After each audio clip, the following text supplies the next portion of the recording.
Hi everybody, welcome in to the Georgialist Law Firm Stadium where it's time for week 4 of LL League football action. The 1-2 Hempfield Black Knights ready to take on the undefeated Warwick Warriors tonight in Hempfield. I'd be lying if I said it was a beautiful night for football, but it's not too shabby. Overcast, about 65 degrees, and we're here for what should be a fun game to watch. Hempfield trying to get their season righted after 2 straight road losses. Meanwhile, Warwick has been dominant all season. They'll try to continue that tonight.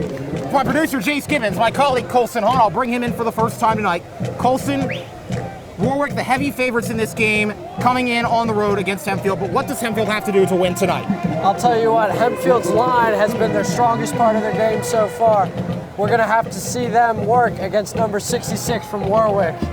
He is a beast on the line. He's been getting sack after sack. If Hempfield can protect their quarterback tonight, they should hang in there. That's Nolan Rucci, one of the top defensive players in the state of Pennsylvania. He's one of the threats tonight.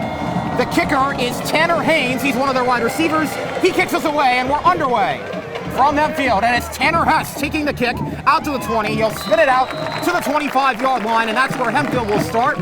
Colin Peters is back in as a starting quarterback tonight. He was benched last week in favor of Tanner Hess, but with the injury to Luke Miller, Peters is back in at quarterback. Hess will get the start at running back. Colson, this Warwick offense, they have been so electric. They've outscored their opponents 154-20. They've not lost a game by less than 30 points. This Hempfield offense is going to have to come to play tonight. They are. They're going to have to put some points up on the board tonight. Alrighty, so we start from the 25-yard line. Hostetter in motion, and Peters, handoff. Hess trying to cut it to the left side of the field, and he's brought down. That was Justin Gerhardt among those on the tackle. Kasey was also in there, the middle linebacker. And it's going to be a loss of 1 on the opening play. We've talked about the explosiveness of Tanner Hess. He leads the team in touchdowns this season. He's got 6 on the ground, 1 through the air. They're going to need the junior to have a huge night tonight if they want to succeed. And they'll go 5 wide now. Peters, an empty backfield. Been a rough go of it for Colin lately. He'll take it up the middle, and he's got some running room. Out past the 30-yard line before being tripped up. That was again Gerhardt, who starts as both a wide receiver and a cornerback. And he makes the play there. It'll be 3rd and medium upcoming. And there we see good protection from Hempfield, opening up the hole up the middle for Peters to take. But an early crucial 3rd down here upcoming.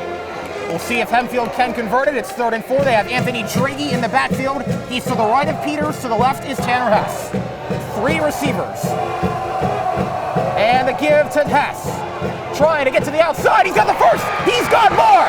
Tanner Hess down the sideline. Can he win the foot race? Yes, he can. Touchdown, Hempfield. And for the 7th time this season, Hess takes it in on the ground. That is exactly how Hempfield wanted to start. They got their team fired up with that play.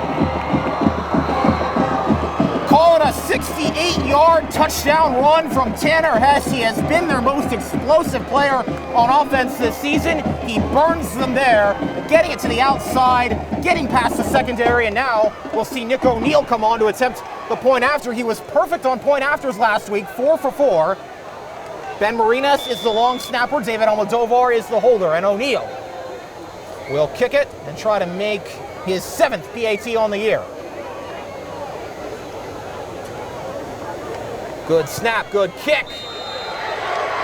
And it's good. And O'Neill is good for the 5th straight time. Going back to last week. And early on, a minute and a half into this one, it's a 7-0 game. And I'll tell you what, a lot of people probably weren't expecting that early on with how dominant this Warwick team has been. Now we get to see their offense, but man, that's got to feel so great for Hempfield to go back to the sideline knowing they're up. Yeah, you look at Warwick right now, and already you see them kind of hanging their heads, kind of looking around, pointing fingers at people. We'll see if their offense can get the team fired up for them, and we'll see if Hempfield's defense can make a stand here and make a statement. For what it's worth, Hempfield has already scored more points in this game tonight than they did in their matchup last year. They got shut out by the Warriors, 27-0. That was at their place. Now here tonight, they take the first lead.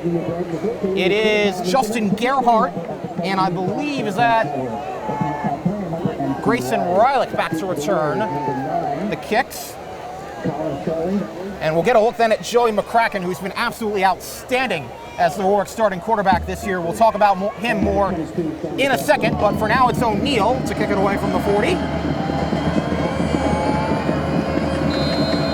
And early on, it's a 7-0 game. Now let's see if Warwick can respond. Squib kick by O'Neal. Gonna be taken at about the 14-yard line and hit hard is number 28. That was not Raylick, that was Christian Royer on the return, and he got absolutely blown up, and that's hit hard by senior Connor Elslager. Yes, that's where that's going to start now. They'll start at the 26-yard line. And talking more about this explosive Warwick offense, out comes Joey McCracken, their starting quarterback. Colson, he has 11 touchdowns this year, 1 interception. He's been near perfect, 900 yards through the air. He's been dominant. This Warwick offense has put up 20 touchdowns so far in the first 3 games. They're going to need an answer from him right now. But it starts with, let's see. Looks like a referee timeout possibly. Yeah. Colton Miller is the starting running back. He too has been explosive. 243 yards, 6 touchdowns on the season from him. And now we get the go-ahead to play as Warwick will start their first offensive drive of the game from the 26. In the shotgun, McCracken back, looking one way now, throws, he's got a man downfield and making the reception. Down all the way to the 25-yard line is Connor Adams. And how's that for an answer from Warwick? They get behind the defense.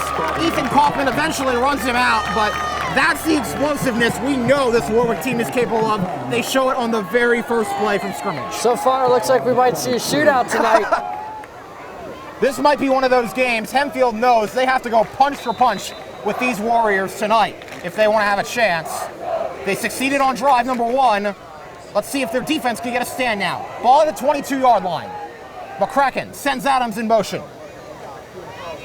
And up the middle to Miller. And he is stopped after a gain of 1. Gain of 1 for Royer. Or no, that was Miller, my apologies. Miller on the handoff. His first carry of the game. Goes for a minimal gain. It'll be 2nd down and 9 upcoming. For Hempfield rushing only 3, they are getting pressure in the backfield. That's 2 times that the big throw, the quarterback was under pressure, just made a great throw. That play, we see penetration again and got to the running back before he could get anywhere.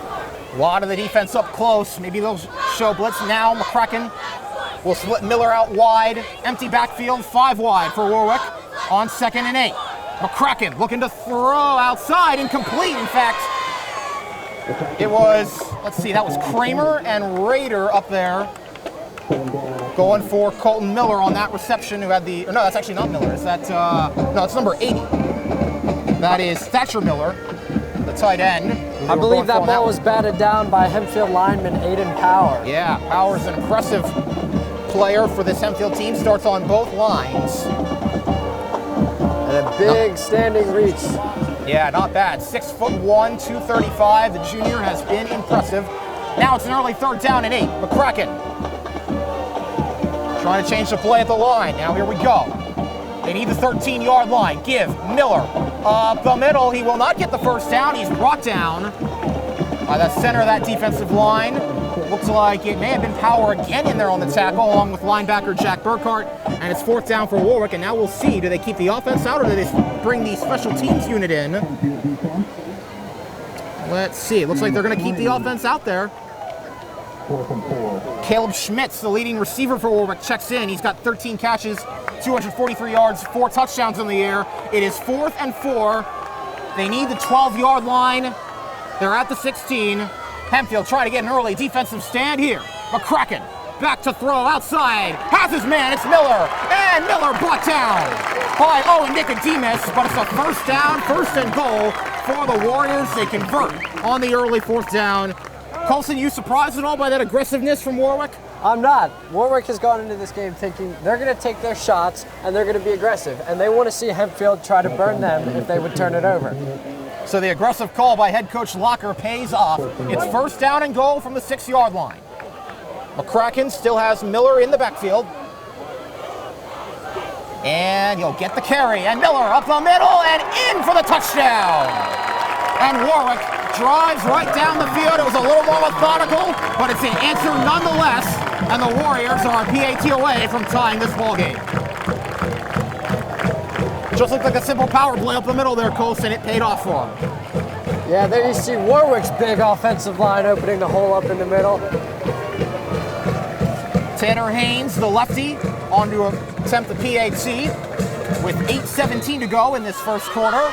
Each team has gone down the field, scored a touchdown, and if Haynes makes the PAT, we'll have a tie game here early on in Hempfield. And the kick is up, and the kick is good. Right down the middle. Alrighty, so I think we expect this to be a shootout from the Warwick perspective. Maybe we didn't expect Hempfield to go down and score the way they did, but is it almost more, I guess, validating for Warwick considering the fact they were able to put together a methodical drive than for Hempfield? Well, Hempfield was about to mix up their plays. They just got one that went big all the way. That's very true. That's very true. I think this is going to be a matter of mental toughness from both teams. Which team is going to give first? Which team is going to let up first? Exhale first? Yes. Yes. And for Hempfield, we cannot stress maybe how big of a game this is. 4 of their next 5 games are right here at Georgia's Law Firm Stadium at 1-2. If they want to make the LL League playoffs, they have to get the ship righted here soon. So it is Hess and Jimenez back to return. The kick from Haynes. Hess has been explosive. We saw it on the touchdown play. Now let's see what he can do in the kick return game. We'll go Jimenez's way. He's been the other guy that's really led this offense. This one will go to Hess. He'll take it at the goal line. Let's see how the blocking forms. Hess trying to get outside. Stays on his feet, and he may have had a few more yards before the rest of the Warwick Warriors got over there, but he got tripped up just past the 25-yard line. That's where Hempfield starts drive number 2. So after that first drive, obviously, that's impressive. Got to take a lot of momentum from that.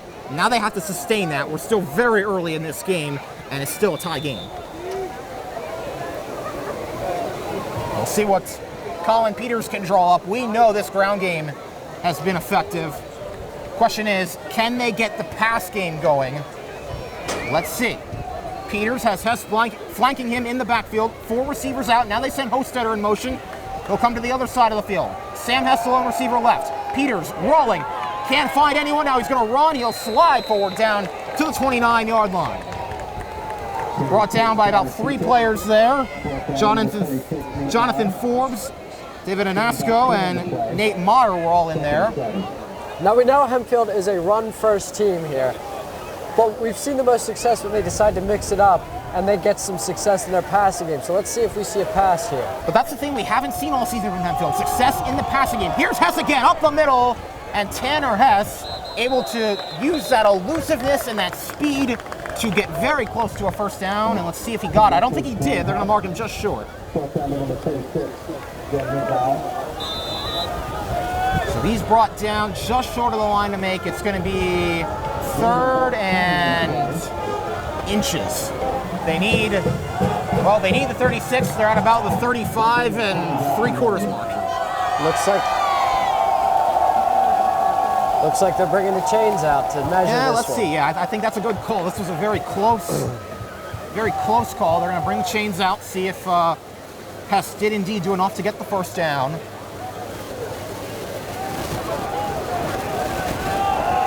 Don't think he did. He's going to be about just that close. Maybe a quarter of the football short. As the PA announcer phrased it, about 8 centimeters is how long it was from that first down chain to where the football was spotted. So officially it goes down as 3rd and 1, but it's 3rd and, well, they're still measuring. And there seems to be a bit of a, I don't know if it's a discrepancy here, but they bring the chain gang back in. Looks like it'll remain 3rd down. Just shy of the 36-yard line. So the playbook wide open. They got the big formation in. Hostetter in the backfield. Jackson Shan split to the right. Sam Hess split to the left. Jaden Jimenez will line up slot right. Let's see what they call. It's 3rd and inches. And it's a sneak. Did Peters get it? I don't think he did. I think they stopped him, Colson. Man, that's a big play, and you had to think maybe the sneak was coming. They've liked to call that play several times, but I don't think it paid off there. Unless they do give him the first, and they don't. Fourth down here. Well, now the question is, it's fourth and again about 4th and 8 centimeters, and it looks like they're going to call conservative. They'll bring Ethan Saunders out to punt it away. So are you surprised at all by that call, Colson? I am surprised with that call because we know Hempfield has to put up points, and we know Warwick is going to put up points. Giving the ball back to Warwick, I don't know. We'll see. You only have a couple inches to go. You tried once, the second try is usually better. Well, I think we'll know if that was a better decision after Saunders' punt here. Let's see how far he can pin him back. Saunders has had a decent season to this point. Let's see if he can keep it going. Gets it away, and it was almost blocked. It may have been deflected, but it's going to take a decent bounce inside the 40, down to the 38-yard line, where it'll be touched down by Gordy Hoover, and that's where Warwick will start their drive. So obviously, Warwick, too, they had a big play to start. Got it down to the 22-yard line, then from there, methodically punched it in, got a conversion on 4th down. What's the goal for drive number 2? Obviously, you want to put it in the end zone, but how do they do that? I think they're going to try their wide receivers here. Yeah. It looks like they got a little bit of a size mismatch on the outside. I expect to see another big throw. That's worth noting. Warwick has 3 receivers who have 175 receiving yards or more. Caleb Schultz, Justin Gerhardt, Connor Adams. Look for those 3 to have a big impact. And here's McCracken with Miller to his left, and McCracken keeps it. Or did he actually? No, he pitched it back to, I believe that was Nasco. That may have been a fumble, actually. I'm not completely sure what happened on that play, but regardless, it didn't go for much. Go for a gain of 2 call. It'll be 2nd and 8 from the 40-yard line.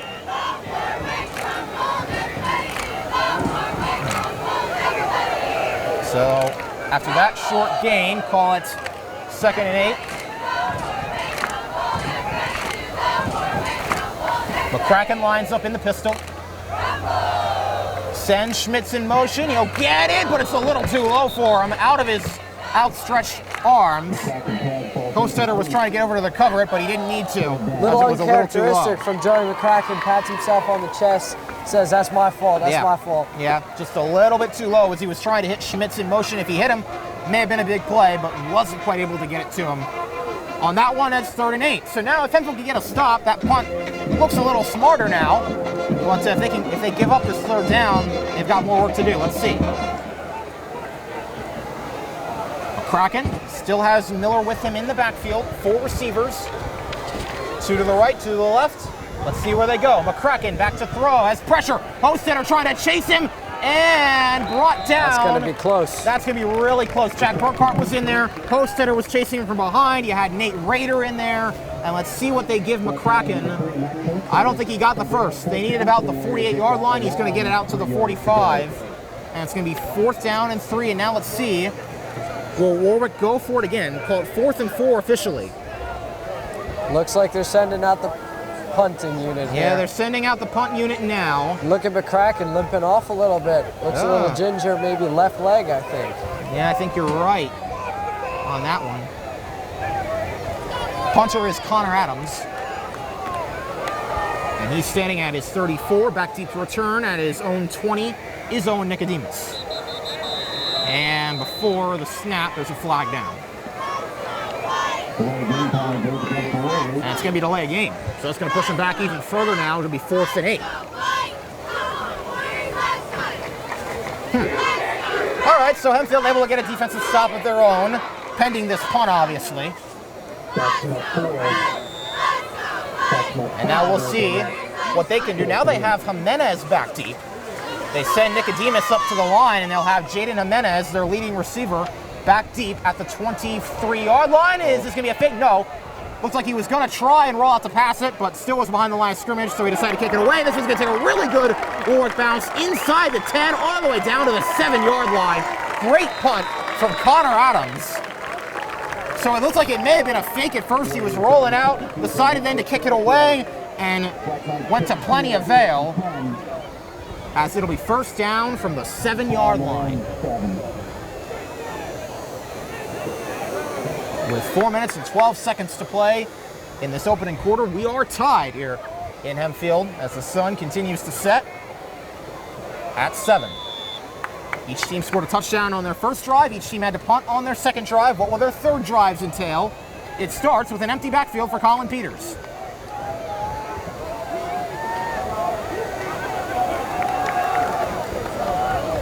So they might bring pressure up the middle. Peters trying to hit Hess in stride. What a great catch by Tanner Hess, but it's not going to go anywhere.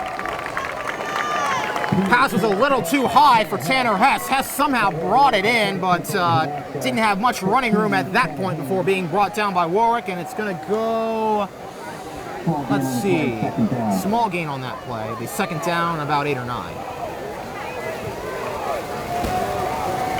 We know when Hess has the ball in his hands, he's explosive. He proved it earlier tonight. Low snap, Peters out. That's Hostetter on a screen. Now can he get the blocking? Hostetter up the middle, and Max Hostetter down past the 10-yard line to about the 13. We've talked about it. It's been a storyline all season, Colson, how Hempfield has not been able to get these big-bodied senior receivers, Jackson Shan, Max Hostetter, the team captains, haven't been able to get them involved yet. Looks like that changes here. Now Hempfield going to go with some tempo. With Hess in the backfield, they send Hostetter in motion, and it's a give to Hess up the middle, but he's not going to get enough. On third down and 5, it's going to be a minimal gain, and they'll have to send the punting unit back out there. So nice job by Hempfield not to go backwards after that bad starting field position, but they'll still have to punt from deep in their own territory. And now let's see what Saunders can do. He's on for the second time tonight. And it'll be Gerhardt. One of the guys back deep to return. The other appears to be Christian Royer. Saunders gets it away. High, hanging punt, fair catch. That's Adams, not Royer. Adams, number 20, who comes up and fields it at the at the Hempfield 40-yard line. So Warwick's going to have good starting field position. Colson, this defense made the stop that last drive. They need one now at this point because Warwick's got much better starting field position. That's right, and we'll see if Warwick tries to stick with their running game. They haven't really gotten it going. They've been most successful in the past, but the run has been swallowed up by the strong defensive line Hempfield's shown. Well, it's not a question of whether or not McCracken can throw it or whether or not Miller can run it. It's just a matter of can they do it against this defensive front. That's Sapala in motion, and now it's Miller with a hole, and Cole Miller down inside the 30, still on his feet, down to the 26-yard line. That's a good drive starter, Colson. There you go. They went to the run game. They want to get that going and be a dual-threat team. Yes. We've talked about it so much, and we see it, especially in high school football, how the running game and how you establish that can open up the passing game later on. Teams got to respect both. You got to be balanced to be good in the LL League. Here's McCracken, handoff, Miller. Up the middle, brought down after a minimal gain. It was Gordy Hoover, Jack Burkhart in on that one. Gordy Hoover leads the team in sacks. He's got 2.5 so far this season. Hempfield did not have a sack last weekend against Central York. Actually, neither team recorded a sack in that game. And we'll see what they call it here. It'll be second down and about 6 from the 23. As we tick down under 2 minutes to go in quarter number 1. See what McCracken does here. He'll give it to Miller again, and Miller runs into his own lineman and goes down. Ran into the back of Jeremiah High, and then Sean Kramer came in to finish him off. So call it a no gain on the play. Might have been Hoover in there as well. And it's third down and 6 from the 23. Colson, what are you thinking here? What are you calling here if you're in Warwick? And is this 4-down territory? We've seen him down at this point in the field again. I think Warwick, if fourth down would happen, I think they're going to try to kick it. Here, I expect maybe a solo throw out to the right side. Well, let's see. They got Adams lined up that way, and as you said, Colson, he's going to get open, and he's going to make the catch in the end zone. Beat someone, Nicodemus. Touchdown, Warwick. You called it, Colson. They went in the direction of Connor Adams, and his 4th touchdown of the season. I'll tell you what, that was a perfect throw from Joey McCracken. Put it right out in front of him. You can't ask for a better throw from your quarterback than that. Yeah, I'm with you on that one. Great throw. He got behind Nicodemus. And Nicodemus has been so good all season, but there just got beat a little bit in one-on-one coverage. And now it is Haynes for the PAT to try and make it a 14-7 game with 50 ticks of the clock to go in quarter number 1. High snap, brought down, and the kick is good by Haynes. Alrighty, Colson, so another impressive drive there by Warwick, but Hempfield still very much in this with 50 seconds to go in the first. What's the message now for Hempfield? This is the first time they've had to take the field being down in this game. Hempfield here has to answer. You saw when they had to lead, Warwick answered immediately. Hempfield's got to get that same intensity, drive the ball up the field.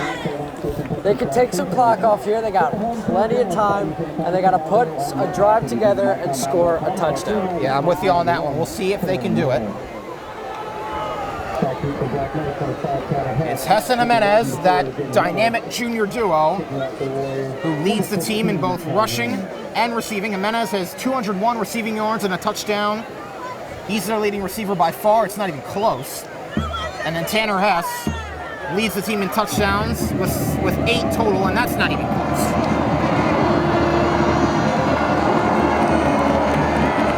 Alrighty. Haynes will kick us away. And in the waning moments of quarter number 1, good kick, drives Hess all the way back to his end zone, and he'll let it bounce for a touchback. Alrighty. So ball will come out to the 20-yard line. That's where we'll start. And I think you're right, Colson. I think the goal just has to be answer. You know, if you're going to compete with this Warwick Warriors team tonight, you can't get down big. You can't get down big early. See if they can keep from having that happen here. For Colin Peters, who's documented the rough stretch he's been on, he got hurt in the game against Manheim Central after throwing an interception. Was benched last week against Central York. Tanner Hess got the start, but when Luke Miller went out with injury, they decided to give the role back to Peters. Now Peters hitting Jimenez on the outside. That's the first time we've called his name and number tonight, and nice reception there. I have to say, it looks like Hempfield sees something on their right side of the field. They've tested that side significantly more than the other side. Well, we know Peters loves to roll right. He loves to get out of the pocket regardless. They love to move the pocket for him, and that's another tendency there to keep in mind, as it's going to be 2nd down and 2 with 20 seconds and counting to go in quarter number 1. Lights have come on. It's Friday Night Lights. It's Friday the 13th Night Lights. Will something wacky happen? Let's see.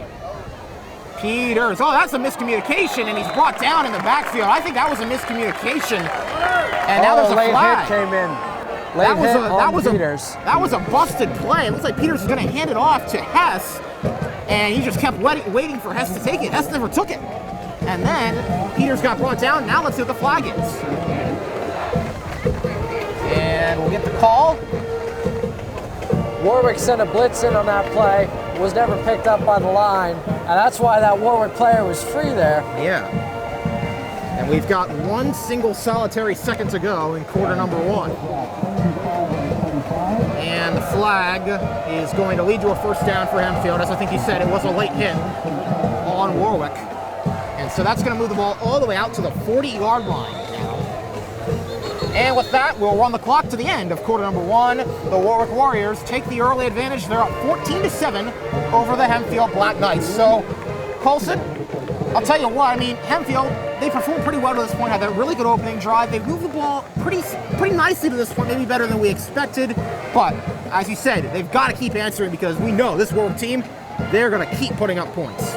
And they're going to keep putting up points the whole game if Hempfield lets their intensity drop. Yes. So they have to stay on it. They have to unite as a team and realize that if they work hard enough and they keep their intensity high, they will stay in this game. This was a game that not many people thought the Black Knights had much of a shot at going in, and to only be down 7 after the end of the first quarter, that's very respectable. We'll see if they can go down and tie it up now as we begin quarter number 2. Sun has gone down. Sun has set completely. The lights have come on. And although it's been cloudy all day, it's at least stayed relatively mild. Colson, I think this is just what they call football weather. It feels like fall. Yeah. Fall is right around the corner. Unofficially, it's here. Officially, it's about a week away, but regardless. Here we go. First down and 10, and looks like they're going to start, well, yeah, they're going to start with an empty backfield. They'll have 5 receivers out wide. Hess lined up in the slot right. Let's see what they do. Do they try and move the pocket for Peters? Can he stand in the pocket and fire one? Let's see. He'll do the latter. He'll throw. Incomplete for Hostetter. Well covered by number 44, Jonathan Forbes, the middle linebacker. Tried to squeeze it into that narrow window there to Hostetter, the senior. Wasn't able to get the completion. That shows the trust Hempfield has in Hostetter. And Peters. Throwing a ball over the middle into traffic is always a touchy play, but no harm done there. Well, they finally got Hostetter involved in the offense last week after only having 1 reception the first 2 games. He had 3 last weekend against Central York, and he gets targeted again there. Now they have Hess back in the backfield, 2nd and 10. Peters lost the ball, and I think he got back on it. That's been another issue, Colson. The fumbles have been a bit of an issue for Hempfield, especially on handoffs, things of that sort. And it comes back to bite them there. It's going to be a loss of 4 on the play, going to bring up 3rd and long. Hempfield's going to have to reach into the playbook and see what they got for big plays here. Yep. They're going to need it to hang into this game. Yeah, and I think, as you said, I mean, the last thing they want to do is go down by more than 1 score. They know they need a big play here. And interesting, they sub out Jaden Jimenez. He will not be a part of this play. They've got Gordy Hoover in the game. Jackson Shan out to the right, Hostetter. And it's Hess with Peters, and now... Got a timeout for Hempfield. Yep, timeout taken. Looks like they were running out of time. On the play clock, yeah. Yeah. All right, so interesting. Yeah, it looks like they were going to go with a bit of a bigger formation there and try and maybe set up a chance for one of their bigger-bodied receivers, but now we'll see what they do coming out of the timeout. For Warwick, what's your strategy right now on defense? With Warwick, I'm going to take my corners and I'm going to drop them back a little bit. Let the receivers run and take short passes. Yeah. Just don't let them burn you behind. I think Warwick is content with giving up maybe a 10-yard pass here, something along those lines. Ideally, they'd like to give up nothing, but still, as long as they can keep them short of the chain, short of midfield where that first down marker is, I think they'll be happy. And another thing I've seen so far from Warwick is once they get the first hit, even if it's not a tackle, help arrives very quickly. Yes, that's very true. You know, we haven't talked a ton about this defense, but because the offense has been so explosive, but this Warwick defense, they've held their opponents to only 20 combined points in the first 3 games. They shut out Ephrata. They held, that was Garden Spot to 13 points. And then they held Mannheim Central, who, of course, remember, beat Hempfield a couple weeks ago, to only 7 in that game. All right, big play. Here we go. 3rd and 14. They need midfield. They're at the 36. Let's see what they do. And now there's another flag. Another flag down. Colin wants an explanation. And it's against Hempfield. Too many men on the field. Too many men on the field. Good call, Colson. So that's going to back him up even further now. It's going to be 3rd and 19. This drive has gone backwards for the Black Knights, so they need to find somebody to get something downfield now. 3rd and 20 from the 31. Peters going to spin out, roll left. He's going to throw it for Jimenez. He dropped it. Oh, man. Oh, Jimenez was wide open, and he just couldn't haul it in. The junior receiver, he's been so reliable. He's been so good all year. And he maybe had 6 right in his hands, and he just couldn't bring it in. Oh, man. I think the entire Hempfield side, their hearts just dropped when they saw that it was a Great throw from Peters on the move, rolling to his left, and Jimenez just couldn't bring it in. And the sure-handed target, who's had 11 catches on the season, could not haul that one in, and now they'll have to punt. Saunders gets it away. Fair catch called for at the 39-yard line by Gerhardt. Oh, man, Colson. That was Hempfield's answer they were looking for, and it just slips through the fingers. Man. I think everybody on that sideline right now wants that play back. That's going to be one they're going to look back on and say, we have them. We know Jimenez. He's got so much speed. Maybe he and Tanner Hess are in a jousting match for who's the fastest player on the team. He got behind the defense. And how about that throw from Peters? That was rolling to the left. And you know, we've seen him make a couple bad decisions so far this season, granted, but that was a great throw from Peters. We know he can chuck it down the field. You just got to be smart about where to throw it. Here's McCracken, handoff Miller with a bit of a hole. He's out to the 45, brought down by Sean Kramer and Jack Burkhart. Man. So now Hempfield obviously going to have to shake that missed opportunity off. For defense, on their defense side right now, what's the message right now? You obviously don't want to give another score to this Warwick team because it's going to be very hard to come back from down 2 scores against this team. Right now the defense is going to kind of have to lift Hempfield up onto their shoulders and get a stop here because they know their offense is struggling. But if they can get a stop. McCracken throws, has his man, that's Sapala.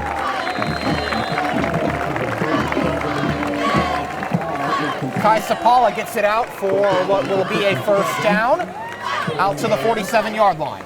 As I was saying, if Hempfield's defense can get a stop here, that'll breathe some life back into the Hempfield side. Oh, no doubt. No doubt about it. And 46 yards is still no easy task. And now there's a player down. I believe it's Owen Nicodemus. That's a tough loss because Nicodemus has been impressive all night. And let's see now if he's okay. We hope he is, obviously. He's been impressive all season. He's going to get to his feet pretty quickly.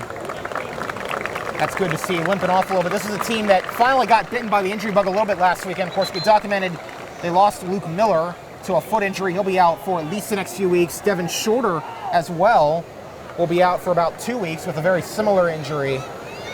So that injury bug has bitten them a little bit on both sides of the ball. They didn't want to have to lose arguably their best defensive back in this situation, but regardless, now let's see. Actually, is no, I believe that's Shand. Actually, yeah, Shand number 18 is out there, not Nicodemus. He's got to come out for this play. And here we go, first down from the 46. McCracken from the pistol sends Sapala in motion, and now McCracken give Miller inside and into a swarm of Black Knights for Colton Miller, who, as we said, he's been explosive. He's had 7 rushing scores on the year. But aside from that touchdown, I mean, they've kept him relatively contained so far tonight. Haven't given up too many big plays. Given up a couple chunks here and there, granted, but they haven't given up too much. At least in that regard, it's been the passing game so far that's hurt the Hempfield defense. 2nd and 6. McCracken give Miller again, and again he's brought down. Sophomore Max Grube was in there on the tackle, as was Joey Iandolo, the senior. And it's going to be 3rd and short. Hempfield's defense is finding little holes through that front of Warwick. And they're able to get contact in the backfield. Yeah. Well, the last time we were here, Hempfield had a very outstanding defensive performance against Dallastown. Past couple weeks, they faltered a little bit. Let's see what they can do against Warwick. It's 3rd and 2. Give up the middle to Miller. He's got the first. Brought down by Ethan Kaufman. And I believe that is, who else was in there? That was number 19. That was Sean Hammer, who plays at both wide receiver and defensive back. I think that's the first time we've called his name this season, and he's able to contribute on the stop, but it is a first down for the Warriors. They'll have it at the Hempfield 31-yard line.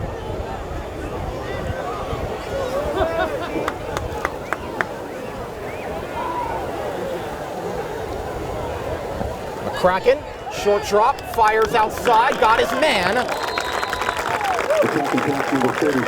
That is Schmidt on the reception for another first down. Hempfield's got to find a way to slow this team down here. Right now, they're moving fast. Yeah, they're moving way too fast right now for their liking. Down inside, 8 minutes in the half. David Almodovar was on the tackle. He had an interception last week against Central York. I'm sure Hempfield would love for him to have another one right about now. But it's 1st and 10 from just outside the red zone at the 21-yard line. And McCracken again in the pistol. They've been in that formation most of the night so far. McCracken, another short drop. He looks for Schmitz again on almost the exact same play. And Almodovar rides him out of bounds at about the 10-yard line. Looks like he's going to be actually a little bit short of the first down line. But we see Warwick, they run the same play basically twice in a row. Pays off on that occasion for their offense. 2nd and 2 now from the 13. Hempfield got to try and find a way to maybe at least hold to a field goal here. Haven't seen Haynes attempt one tonight. But the Warriors are hoping they don't have to think about that. It's just another quick pass. And again, trying to get outside, and he gets to the pylon. That is Adams, and yes, he did. Touchdown, Warwick. Connor Adams hit it out of the backfield in the flat. Actually, not out of the backfield, but hit it in the flat. And he takes it in from 13 yards out, and Warwick starts to inch away a little bit. It's a 27 ball game with 7:24 left, pending the PAT. Hempfield is still very much in this game, but they are letting it slip away, and they got to stick them. Well, here's the other thing, too, that may work at their disadvantage. Warwick does get the ball to start half number 2, as Warwick won the toss and elected to defer, so they don't have that in their arsenal. So I agree, Colson. They got to answer here pretty soon. For now, though, it's Haynes to try and make it a 14-point lead, which he will do. 3 for 3 on PATs tonight. And so that is passing touchdown number 13 for Joe McCracken. It is Friday the 13th. Maybe that's a good theme for the night. But man, he's been impressive just from the pocket, finding the open guys. And man, this receiving core for Warwick, they've been impressive as well. Yeah, and staying composed under pressure, firing a quick ball when that's the play. And he's been on the money, with the exception of that one little dump down that was a little low. Since then, I think he's taken it personally and made sure he's been better. And for Adams, he now leads the team in receiving touchdowns. That's his 5th on the year. That is the 22nd total touchdown for this, 23rd total touchdown for this Warwick offense this season through under 3.5 games. All right. Now let's see, can Hempfield begin to call back?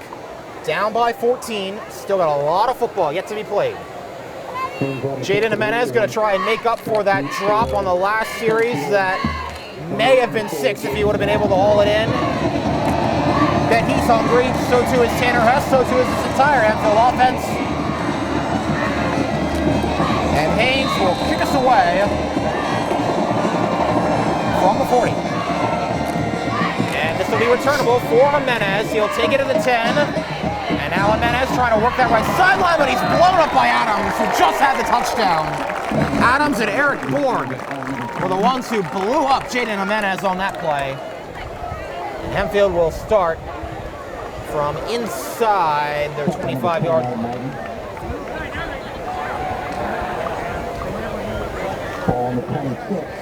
Actually, no, he just passed the 25, they'll be the 26-yard line.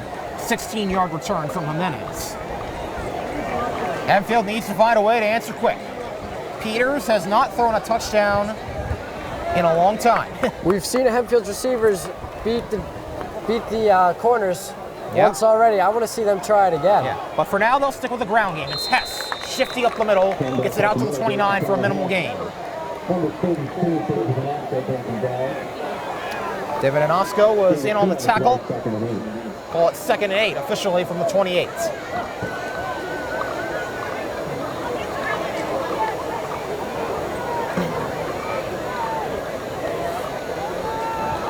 Hempfield is trying to put up as good of a fight as they can, but I think Colson, it's pretty imperative that they get points on this drive. Yeah, they need something before half, even if it's just getting in field goal range and kicking one through.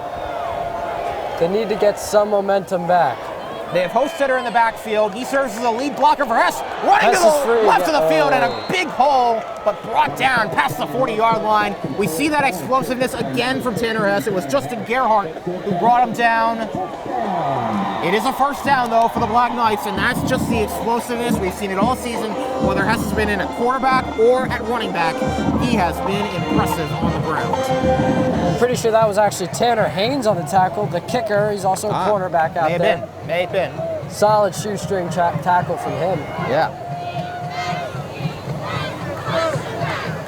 Now in the I formation, Peterson under center. Gives to Hess again, and this time not going anywhere, as it was Hunter Dobler who was the first to get there. And we're going to have second and about 9 coming up. Second and 11, call it.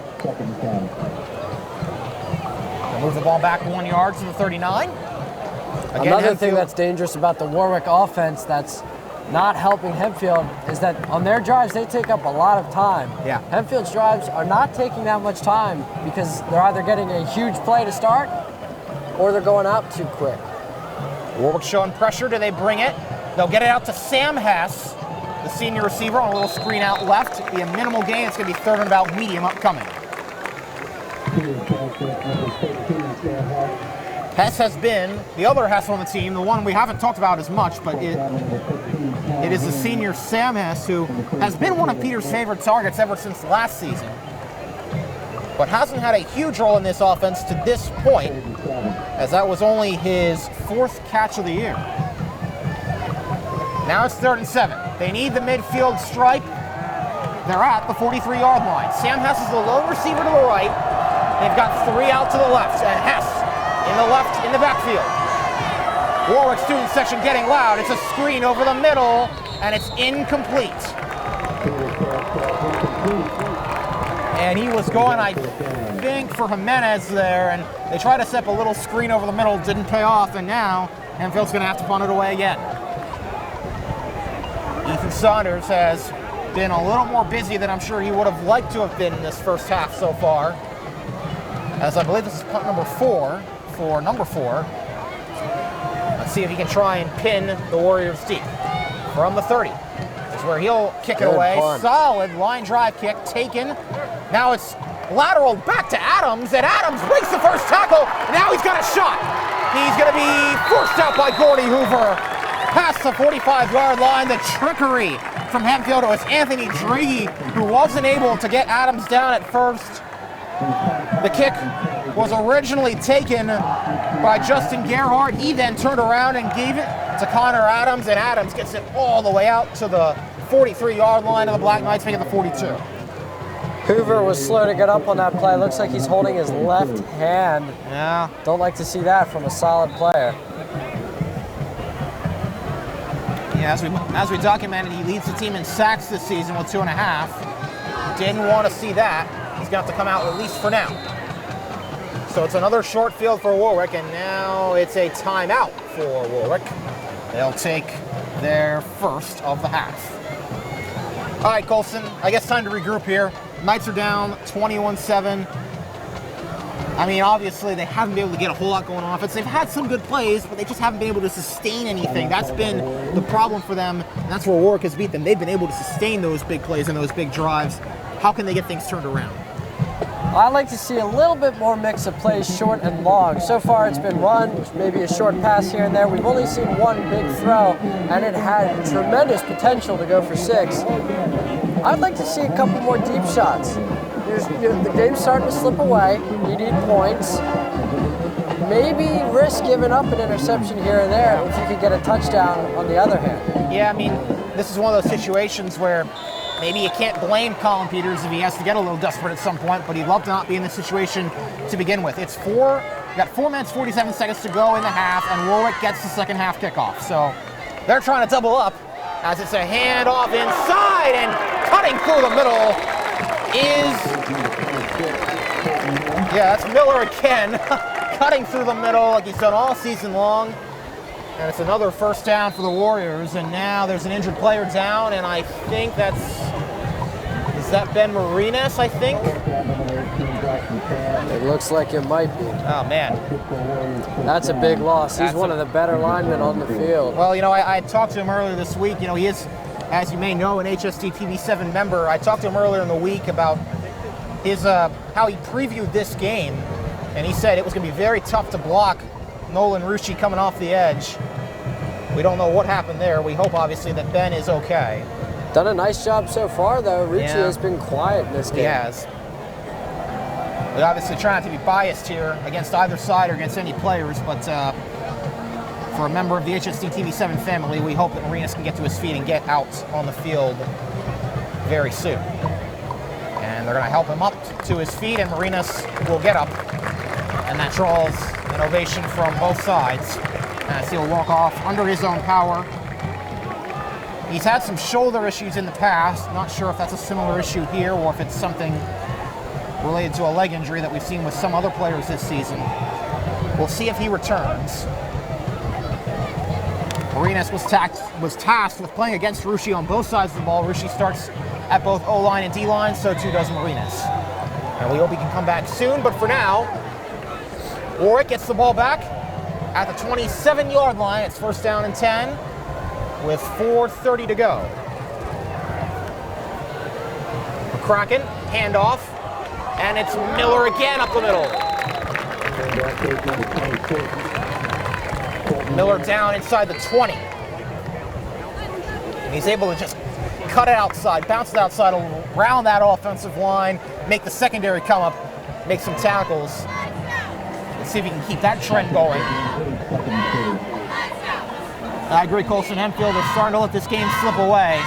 They've got to find some way to either get a stop or get a turnover or just stop the momentum for Warwick right now.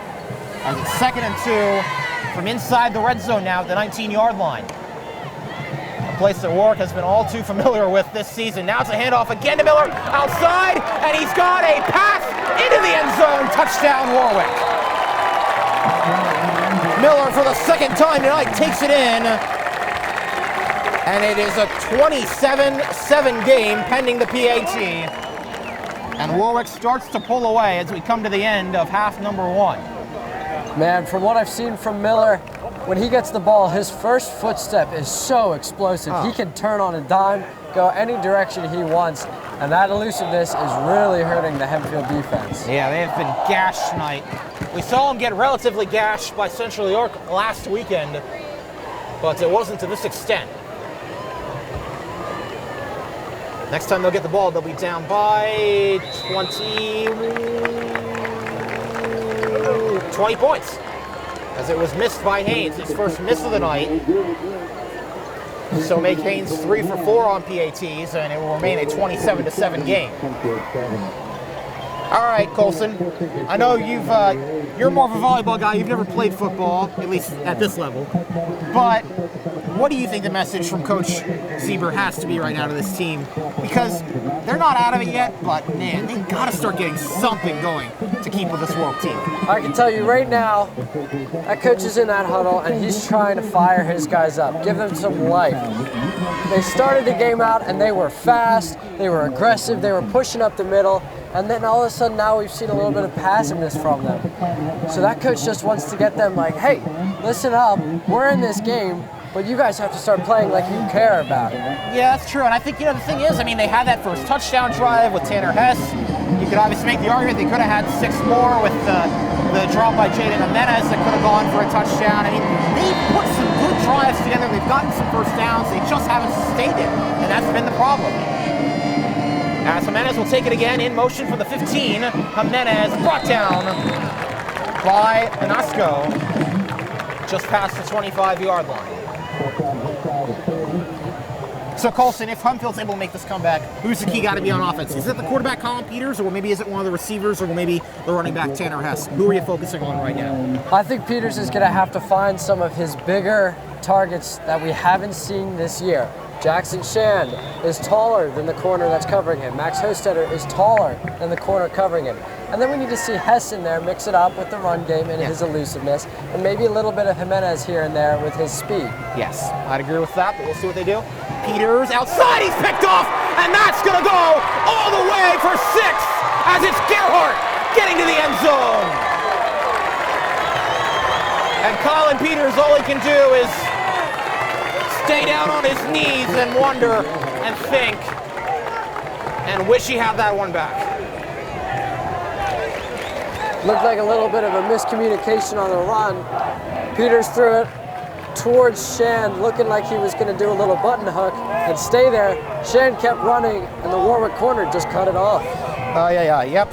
And that's been a bit of a theme, obviously, unfortunately for Colin to this point. That is his 5th interception of the year. He's only had 1 touchdown to compensate for it. And that one, I mean, whether it be a miscommunication or just a bad read, I mean, obviously they're trying to get something going, but that might have been the dagger through the heart of this Hempfield team.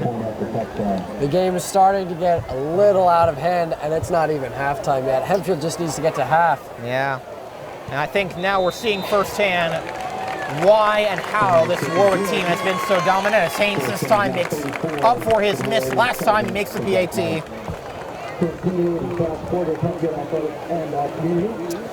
And we shall see now how Hempfield can answer down 34-7, as the Warriors have scored 34 unanswered.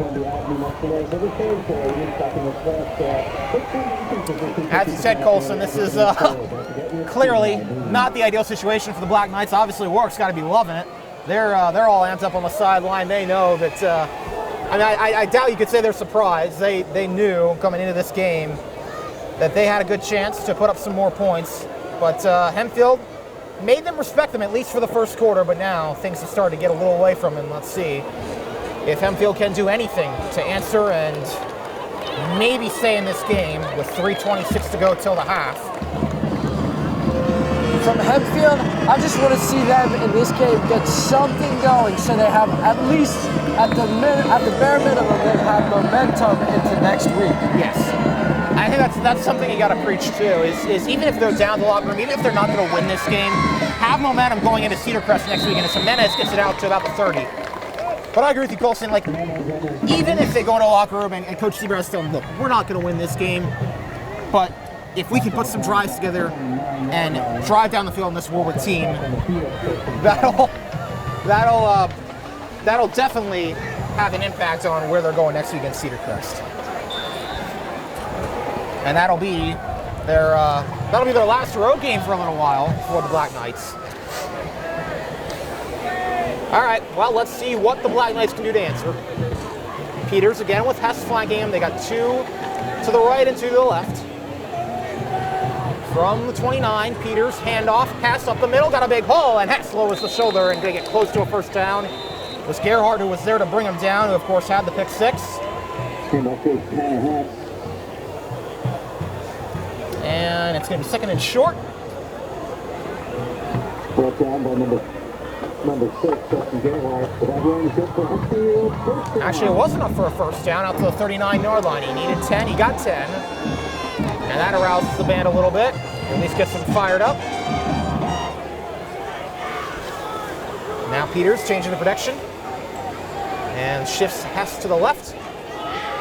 And Peters keeps it. Peters trying to run and staying on his feet. That fake had me, I'm not going to lie. I thought Hess had that ball in his hands. You know, Peters is very deceptively mobile. 27's on there. And going to be a gain of 7 on that play. 2nd and 3 as we close in on 2 minutes to go in half number 1. They got Draghi and Hess in the backfield with Peters and 3 receivers.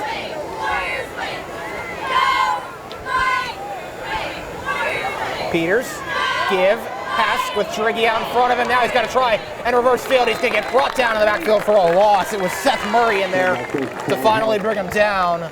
And on 2nd and short, they got to settle for a loss. There's also Austin Buffus in there on the tackle as well. 3rd and 7 upcoming from the 42.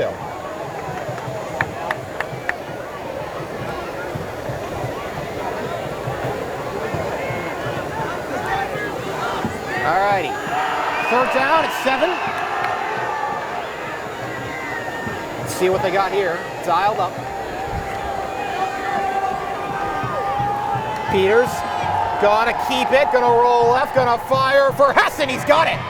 Tanner Hess making a name in the receiving game for the first time this season. It's the one that we haven't seen Tanner Hess do, is make a reception. He has his first catch of the year, and it does go for a first down. See, I like that play because we saw that earlier, and it almost went for 6. Yeah. Not as big of a throw, but still the biggest throw for a completion we've seen thus far. And that's something else that we haven't really seen much from the Black Knights so far this year, is that intermediate passing game. And they finally unleashed it a little bit there. That's a play action to Draghi. Peters in trouble and brought down.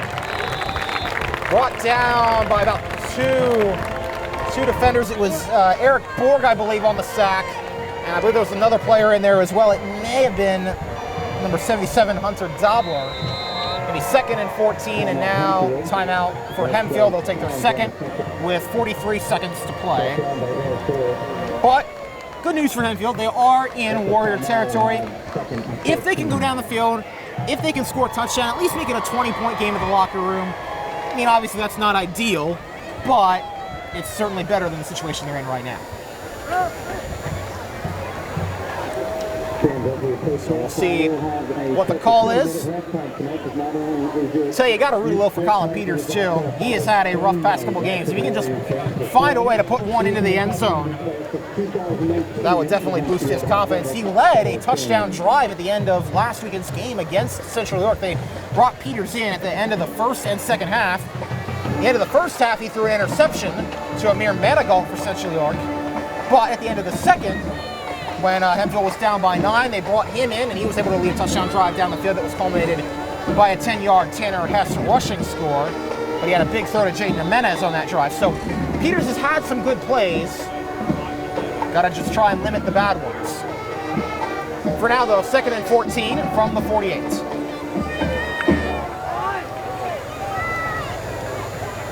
Peters in trouble, gonna take off and run and get out of bounds at the 45 after a minimal gain.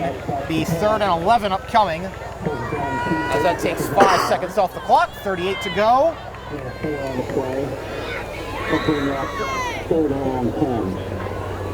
Call it 3rd and about 10 or so, 3rd and 11 officially. And Hempfield with 1 timeout left at their disposal. Warwick has 2, by the way. And Peters, standing from the midfield stripe, will take it. He's going to roll right with Draghi out in front of him. Well, firing Jimenez with a great catch for a first down. Jimenez lays out and makes the reception, trying all he can to make up for that drop pass earlier down the field. Exactly what I was going to say. It looks like he wants to redeem himself. I'll tell you what, Hempfield does not take a timeout. Clock stopped when they move the chains, but it's running now inside 25 seconds to go, and now Peters will spike it.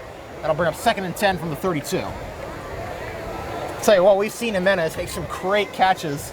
I don't think we've seen one quite like that where he's had to lay out, but that was a That may great be one job. of the best catches I've ever seen here at the Georgia Law Firm Stadium. I'll tell you what, you know, Jimenez, you say what you want, obviously he had that drop earlier, and that's unfortunate, but he has just been so fun to watch this season. Really his first year having any sort of role in this offense as a junior. And as I said, he's been their leading receiver. He's been the favorite target. He and Tanner Hess have had a lot of great chemistry, but he and Peters have, have found some as well. Draghi in the backfield, and they got Hess lined up to the left. Peters rolls left and will take it. He's got a hole, and he's going to get it out of bounds with, I believe, a first down outside to the 20-yard line or so, to the edge of the red zone. 18 seconds to go.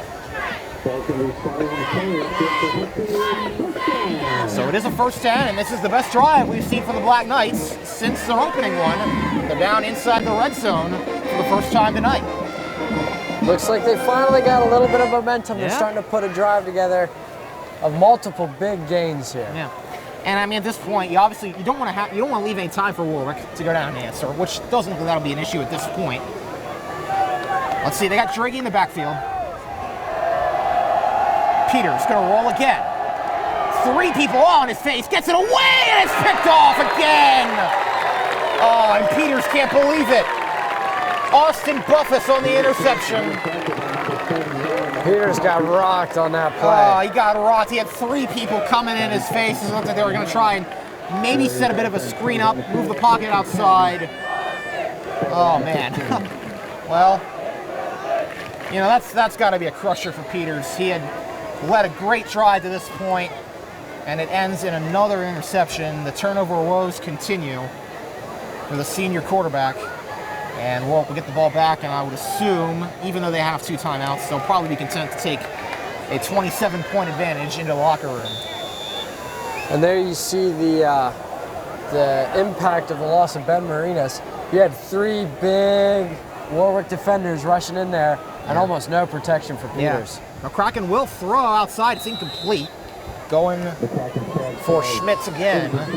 So that leaves 7.4 seconds to play. Warwick's offense sure loves that quick little out pattern. Yes, they do. They've used it several times tonight in the direction of Schmitz. And we'll see if Warwick tries to dial anything up here with McCracken. We know this offense is explosive. They would need any sort of explosive play to put more points on the board. Looks like they're going to get conservative here. They'll hand it off to Miller. And that will end the half. So Warwick will go into the locker room with a 34-7 lead. They will get the second half kickoff. And we'll see how everything unfolds. And on that note, we will see you on the other side of the half. From my producer, Jace Gibbons, my colleague, Colson. We'll see you in about 20 minutes or so and see if Warwick can keep their advantage growing or if Hempfield can bounce back. And hi, everybody. Welcome back to the Georgialist Law Firm Stadium. You're watching Friday Night Football on HST TV 7. The Hempfield Black Knights taking on the Warwick Warriors. And this was a game that started promising for the Black Knights. They were up 7-0. They took the opening lead, but Warwick has since scored 34 unanswered. It's 34-7 at the half, and the Warriors will get the ball to start half number 2. For our producer, Jace Gibbons, my colleague, Colson Hunt, I'll bring him in for the first time this half. Colson, obviously very disappointing end of the half for the Black Knights. Those 2 interceptions thrown by Colin Peters really cost this team. What's the message right now coming out of the locker room for head coach Ron Zieber? Like we said earlier, I think we just need to see some momentum from Hempfield. They started the game out strong. They need to get back to that grit, and they need to show determination. As far as Warwick goes here, they need to stay on the gas because any little exhale, you know, it's still possible here. Yeah. Well, Nick O'Neill sends a booming kick away. It's going to bounce off the back of the end zone and taken for a touchback. So Nick O'Neill taking his anchor out on the football, kicks it a good 60 yards or so. That's their team. The converted soccer player lets it go there, and Warwick will start with the ball, up 34-7. They'll start at the 20. And we'll see what their first drive of this half entails. Obviously, the leaders that first half, Joey McCracken, had 2 passing touchdowns, with Colton Miller adding 2 on the ground. Connor Adams had 2 receiving touchdowns. And Justin Gerhardt had 1 pick 6 off Colin Peters, and that's how we're at a 34-7 game right now. Tanner Hess has the only points for Hempfield, and there's the first play out to Gerhardt on the reception, and he's out to about the 28-29 yard line. Brought down by David Almodovar on the play, and really second and short upcoming for the Warriors. Called a gain of 9 efficiently. It'll be 2nd down and 1 for Warwick. Still have all their starters in the game. Colton Miller flanking Joey McCracken in the backfield. McCracken has 13 touchdown passes now in the season. We've documented that number. 13 to only 1 interception. Let's see if he adds to that total tonight as Miller bounces that outside and then gets brought down, as it looks like that was Hostetter, among others, on that tackle. Ethan Kaufman may have been in there as well, I think. And Marinas, good to see Ben Marinas back out there. We documented his injury at the end of the first half. Looks like he's back out there and okay at this point. Looks like Burkhart was in on that as well. 1st and 10 from the 35. From the pistol is where McCracken will take this snap. 2 receivers, 1 to the left and 1 to the right. But other than that, big guy formation in right now as they send Schmitz in motion. And they'll throw it to him. Schmitz out, breaking tackles and now getting free. Past midfield, trying to foot race, and he's brought down past the 40-yard line. And it was, I believe, Sean Hammer who brought him down. But into Black Knight territory go the Warriors once again. They're down to the 39-yard line. That call earlier that Ben Maritas was on a tackle must have been a slight mistake. Yeah, I don't see him out there now that you say that. We did just get word that Ben Maritas is ruled out for this game with a concussion. Ah, man. Okay, well, we'll obviously get more on that during the weekend. I had heard the PA announcer say something about him being out there, and then I couldn't find him on the field, so that he may have been mistaken for Joey Iandola, who wears 57. Very similar looking numbers on these jerseys. As McCracken will throw, and he's got a man. It's Adams, and that's a touchdown. McCracken to Adams for the third time tonight. And Warwick continues to pour it on. Joey McCracken is third of the night, and they've all been to number 20, Connor Adams. As Adams got free on a little post route down the field, had two defenders on that one that he beat. And now Tanner Haynes will come out to attempt his 6th PAT of the night. And Warwick goes down and is able to score on their opening drive of half number 2. It is a 40-7 game with maybe an extra point to come. Justin Gerhardt is the holder. And the kick from Haynes is up, and it is good. So, the Warriors now are up by 34, and Hempfield will get the ball for the first time in this half. And, I'll be interested to see what Coach Zieber does here. I mean, obviously, let's face it, there's not a whole lot you can tell a team when they're down by 34, at least as far as this game goes. But I agree. I think, obviously the goal, try and put some sort of a drive together. Just try and get some momentum going to Cedar Crest next week, and that's really all they can do at this point. They're not going to beat Warwick tonight, but if they can at least get some momentum, try to put a couple of drives together and go punch for punch with them at least a few times. I think that's crucial tonight for the Black Knights. I think you're exactly right, Kasey, especially because Cedar Crest right now is up big on McCaskey. They're going to have momentum coming into the next week. That's true. Hempfield's got to get something to challenge Cedar Crest. And along with Warwick, Cedar Crest is also undefeated, and if they beat McCaskey tonight, that will continue. For the record, Warwick does play JP McCaskey next weekend, so they'll look to continue their undefeated string, assuming they win tonight. But still have nearly a whole half of football to play as Haynes will kick it away, and back deep to return are Jimenez and Hess. This one will go in the direction of, well, now it's going to be a touchback. Boom, straight in the center of the end zone. No shot for Jimenez on that one, and the ball comes out to the 20-yard line.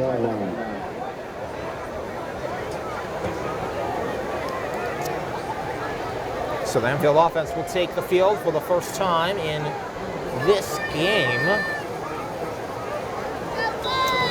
And I believe, well, I don't see Colin Peters taking the play. I think this is going to be a quarterback change once again. Looks like Tanner Hess is going to come in the game at quarterback.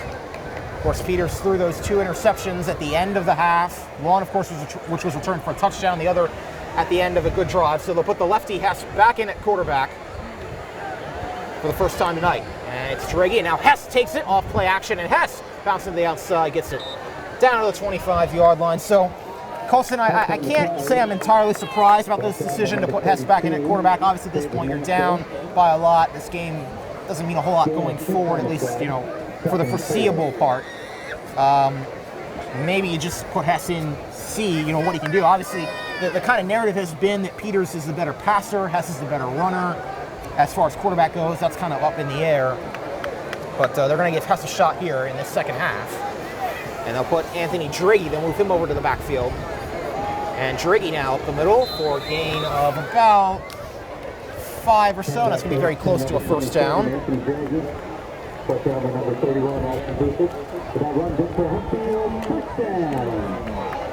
And it is good enough for a first down for the Black Knights.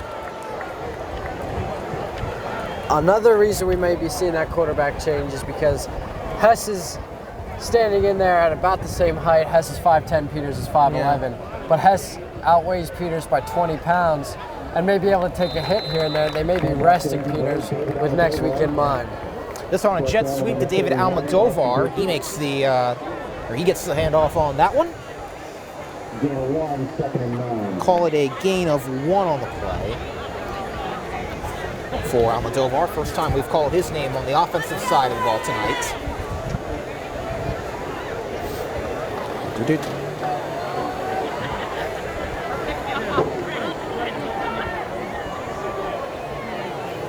And Hess back in at quarterback. Driggy to the left of him. They got 4 receivers out wide. And Hess will take it again. It's a nice block from Driggy, but he's got more people coming, and he's not going to get much. Brought down behind the line. Now they still keep bringing him down, and there's a flag down. May have been a late hit. We'll see. It was Jonathan Forbes who brought him down, but then looked like there might have been some tackling after the whistle, and we'll see now what they call. Trying to get a look, Colson, on who's in for Ben Marinas at left tackle. I'm looking down the field. We don't get a good vantage point from it here as we're on the other side, but looks like it's number 79, Lucas Miller. It's either he or Dylan Denlinger, number 78. I believe it is 79 though in Miller. So the sophomore gets in at left tackle. He's in for Marinas. It is Lucas Miller who's in at left tackle, subbing for him. That post-play penalty, the late hit, unnecessary roughness, will give Hempfield the ball at the Warwick 47-yard line. And now Driggy will come to the right of Hess. And give up the middle to Driggy. Nice hole and a nice tackle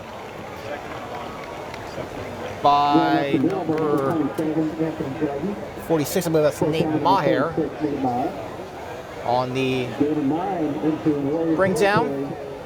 So Colson, since obviously this game has kind of gotten away, if we assume that Hempfield goes 1-3 here, we've talked about this is a crucial stretch for them going forward. They'll play an away game against Cedar Crest next week, but then they have 3 straight games right here at the Georgia Law Firm Stadium, as Hess takes that one, doesn't get much. But they have 3 straight home games here afterwards. If they've got any aspirations of going to the playoffs, they've got to start getting wins. They've got to start getting it soon. Obviously, their last 2 losses were both respectable. They were close. This one, obviously, a bit of a blowout. But, it's those kind of close losses that might come back to bite you, and we'll see if that's the case for Hempfield here. Well, really, Hempfield's season in the next couple of weeks doesn't look that bad.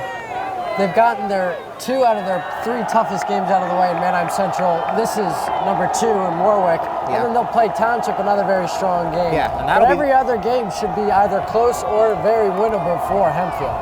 That Township game will be the season finale. That'll be on the road. But that's a long way out, and we'll see if that has any significance when we get there.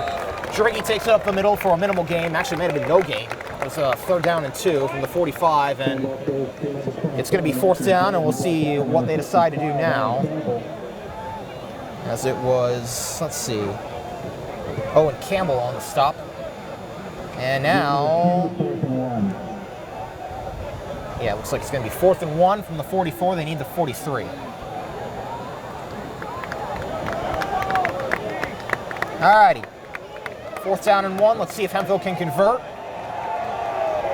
I like Jimenez isolated on the outside. Yeah, let's see. Hess going to take it up the middle. He's got the first. He's got a lot more, and he's trying to elevate himself, do some body surfing down to the 35-yard line, and he'll get it there, but he will get the 1st down. They needed 1. They got about 9.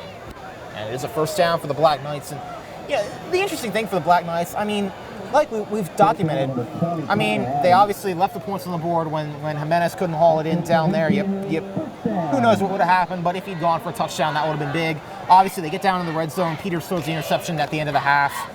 And now even here, I mean, they're on a nice drive, but it's really come down to the missed opportunities in this game, and that's kind of been a bit of a theme for the season for Hempfield. I mean, you can make the argument they had a lot of missed opportunities against Manheim Central. Probably should have won that game, even against Central York maybe. As Hess is going to load up and fire deep, and he overthrows a wide open Sam Hess. They were trying to get the Hess-to-Hess connection, and Sam got behind the defense, but Hess just let it go a little bit too far. And maybe that's just another example, Colson, just points that have been left on the board tonight for the Black Knights. But there again, we see that same play that has worked twice before. The deep shots aren't ruining Hempfield right now. What's ruining Hempfield is the fact that they can't mix in those deep shots. Yeah, I'm with you very much on that one. We'll just have to see how they balance things going forward. 2nd and 10 now after that from the 35. Hess going to roll left. Thought about pitching now. Takes it himself up the middle. Gain of about 4. And we'll see what they call it officially. That was Nolan Rucci. First time we've actually called his name tonight on the tackle, but needless to say, he's been a presence even when he's not necessarily around the ball. And 3rd and 6 is upcoming now for the Black Knights.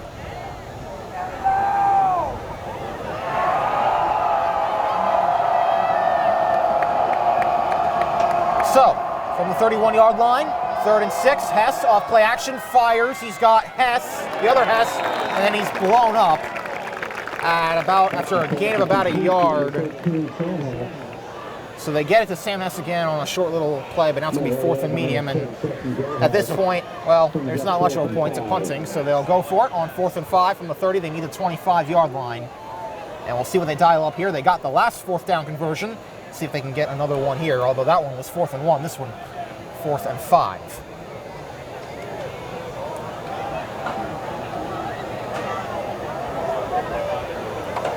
So Hess will get the play from Coach Zieber, decide what they want to do. We've got 3 minutes and 42 seconds left in this quarter, this 3rd quarter of action. And Hempfield's going to take a timeout for the first time in this half for this, I'd say crucial 4th down play. Maybe not crucial for the outcome of the game, but at least crucial to try and keep this drive going.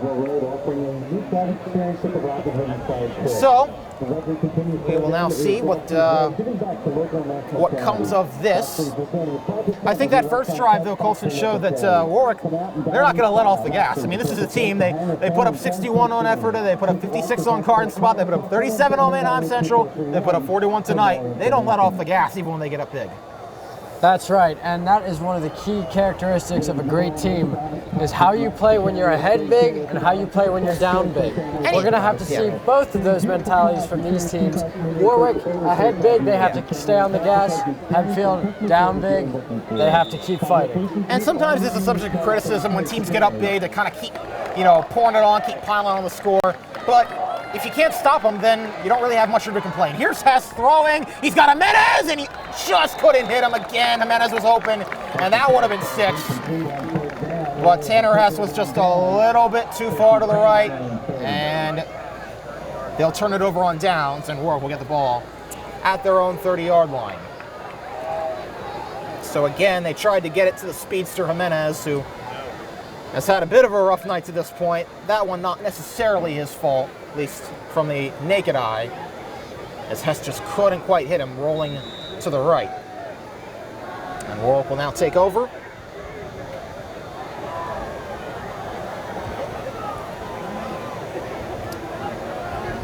And McCracken, he's got 3 touchdown passes on the night. He threw 4 against Ephrata, 4 against Garden Spot, 3 against Manheim Central. He's got 3 tonight. And we're not even to the end of the 3rd quarter yet. And he's got an empty backfield here. McCracken in trouble! And for the first time tonight, they get a sack. And man, that's going to at least inspire some confidence. Max Hostetter gets there. That's sack number, I believe, 2 for him on the season. Had one opening night against Dallastown. He gets one here. That's a loss of 6 on the play. First time that they've gotten to McCracken tonight. And there you see, that's Hempfield still fighting, even though they're down big, and the game appears out of reach by this point. Yeah. They still want to get to that quarterback, and they still want to get their good plays. And if nothing else, maybe it's just a way to kind of channel that anger. I think we've talked about that a little bit the second half. McCracken going to look to throw again. He's got Schmitz coming back to it, trying to reverse field. Aiden Power couldn't bring him down. Now he's brought down by about half the Black Knights defense. And that's going to bring up 3rd down and long. As we close in on the end of this 3rd quarter, 2.5 minutes and counting to play.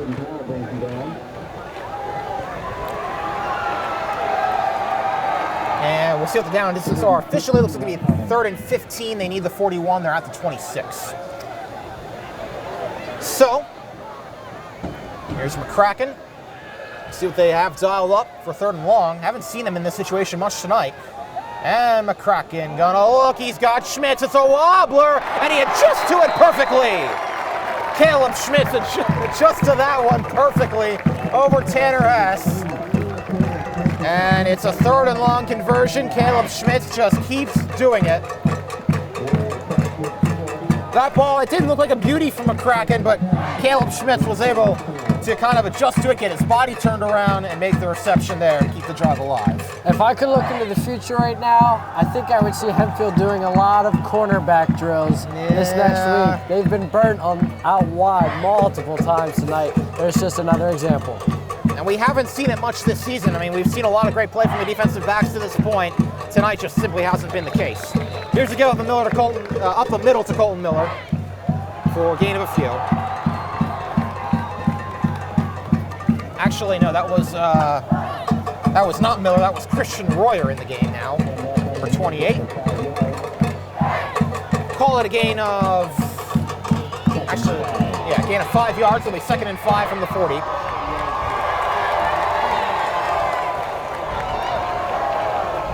Second and 6 called officially. Here's the give. Royer up the middle, brought down by Jack Burkhardt, and a flag comes flying in at the end. As Aiden Benner also got in there at the end of the play, and we'll see what the flag is. And it is against Warwick. Yeah, it's holding, I believe, for Warwick. That's another thing we haven't seen tonight. Really, from either side of their credit is a lot of penalties. We've seen that in a couple games this season. Neither team has committed too much foul. They haven't had to clean too much laundry, or they won't have to, at least after this game to this point. And that's going to move the ball back to, I believe, midfield or somewhere around there. Going to move it to the 47-yard line, and that's going to set up 2nd and 13. Clock runs, under a minute to go in quarter number 3, and McCracken with Royer to his left.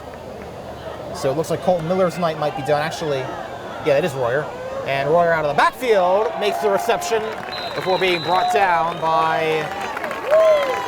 That is Nate Rader. Nate Rader was the one who brought him down out of bounds. Tackled, I believe, just short. Going to be 3rd down and short. Nope, never mind. Does move the chains. They do give him the first. And with under 30 to play, we'll see. Looks like Warwick will probably have to run one more play in this quarter. They'll wind the clock now. Got some guys subbing in, subbing out. Tanner Hess comes into the game. Joey Iandolo subs out. 1st and 10 from the 34. Kraken, play action, little maybe read option play there, and he throws it to Thatcher Miller down to the 22-yard line. I'll tell you, that's a big advantage for really this Warwick team, is having a quarterback who can throw the ball. I mean, it's obviously clear he's been one of the best passers in the LL League to this point this season. He proves it again with throws like that, and just smart decision making. That's why he's only thrown 1 interception at this point as opposed to 14 touchdowns. You can't question that. Well, the Black Knights are playing Sweet Caroline, but it's not a very sweet night here at Georgia Law Firm Stadium. As we have come to the end of the 3rd quarter, we'll start the 4th. As the Black Knights are down 41-7 right now, and maybe getting ready to be down a little bit more if they can't get a stop here. So it'll be 1st down from the 22-yard line for the Warriors. Meanwhile, Warwick is having a ball, as you'd expect. Their student section, we've documented, they travel very well. One of the best in the state, and they've come out in full force tonight.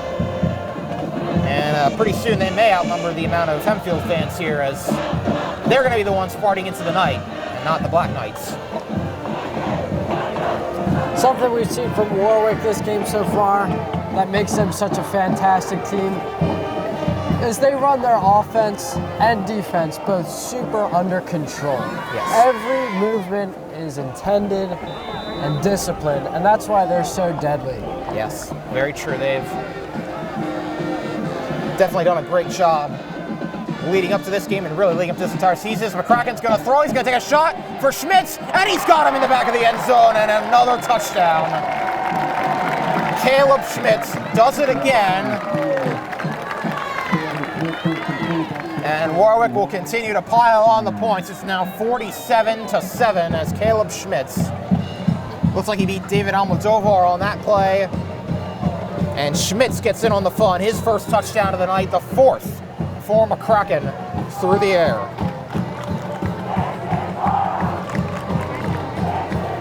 And, well, you hear the Warwick student section, they're chanting, "This is our house." And for tonight, you can't really say anything that goes against that. They have been dominant to this point as the PAT is good by Haynes. His sixth of the night. 6 for 7 on PATs, not too bad, not too shabby. And now we'll see if Hempfield can do anything to answer. They haven't scored since their opening drive. We know they can score. They've had opportunities to. They just haven't done it to this point. But like we've said, Colson, we've talked about this entire half. At this point, you can't do much except just try to build momentum, try to build something a teachable moment, something to just build off of heading into next week's game against Cedar Crest. Yeah, and we've seen it a little bit so far with Hostetter's sack in there. They've put decent drives together, just haven't been able to score points at the end of them.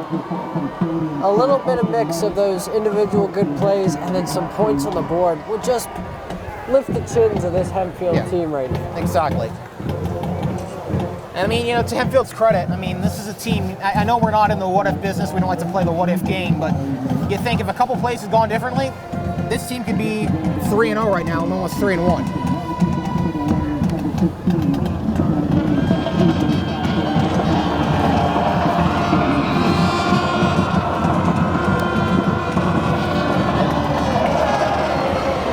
Meanwhile, they've got, for Warwick, as this game is well in hand, they have their backup, Jack Reed, warming up, the freshman.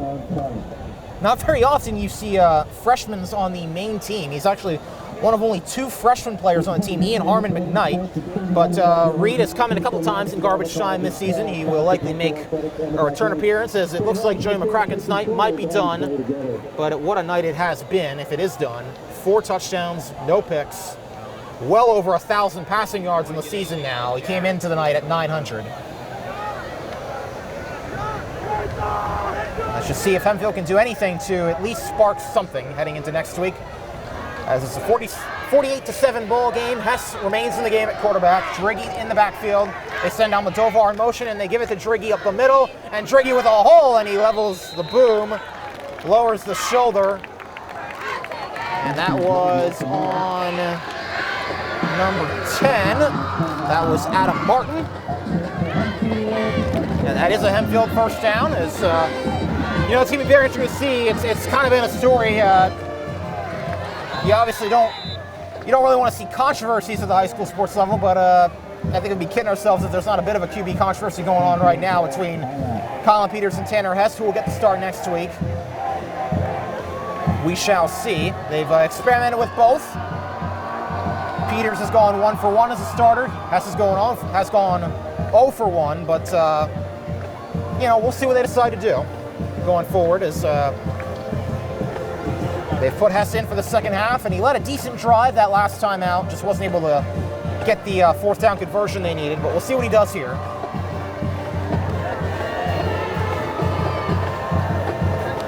As Hempfield took their second time out, so they're going to think this one over. 11 minutes, 22 seconds to play here at the Georgia Law Firm Stadium. Well,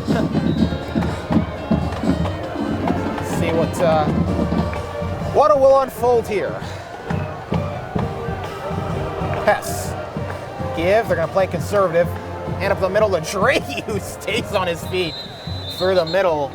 Draghi's kind of more of their power back. Hess and Miller have been more speedsters who who, if you give them a crease on the outside or give them a lane, they will take it. Driggy has been more of their pounder, I guess. He has really gone up the middle and very efficient in that role. I like how he's playing right now. You can tell he hasn't given up. He gets contacted at the line of scrimmage and go ahead and rumbles up the field for 7 yards instead. He wants to keep playing football. He just wants to go out there and have fun. Well, here's something else worth noting. Looks like we're going to see a new quarterback in the game. It's not going to be Kyle Peters. It's not going to be Tanner Hess. It's going to be the sophomore, Cameron Harbaugh, making his first appearance of the season at quarterback. So they'll put him in the game now. They'll have Driggy to his left, and it'll be a handoff to Driggy. And Driggy again gets a minimal gain out to about the 44. But interesting to see this now with they're putting Harbaugh in the game and maybe seeing how he can manage this offense and see what they have from that regard.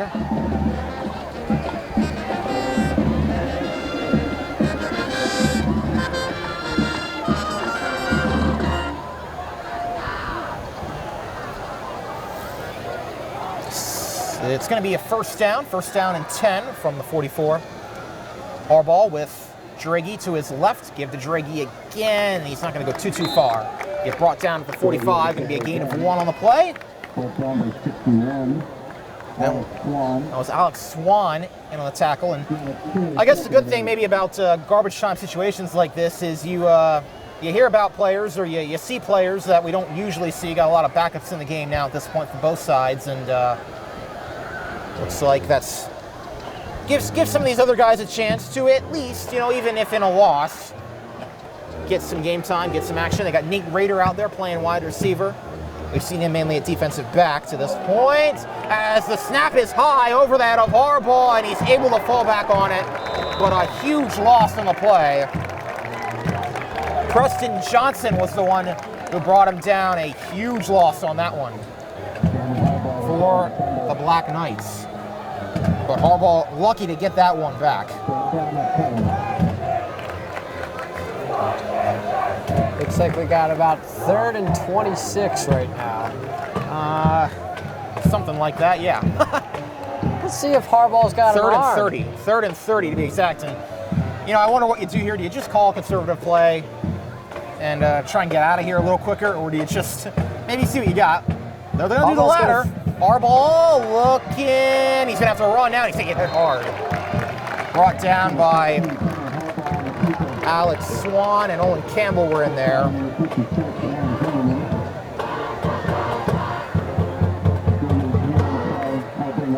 Gain of 2. It's going to be 4th down and 27. They'll bring Ethan Saunders out to punt it away, and they'll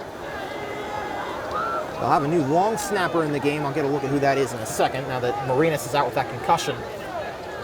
But Saunders is in the game for now.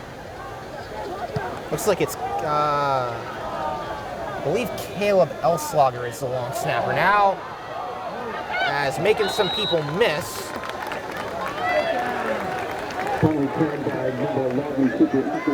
Is Cooper Eckert. Andrew Lewis brought him down. And 1st and 10 now upcoming for the Warriors. Ball is at the 46 of Warwick.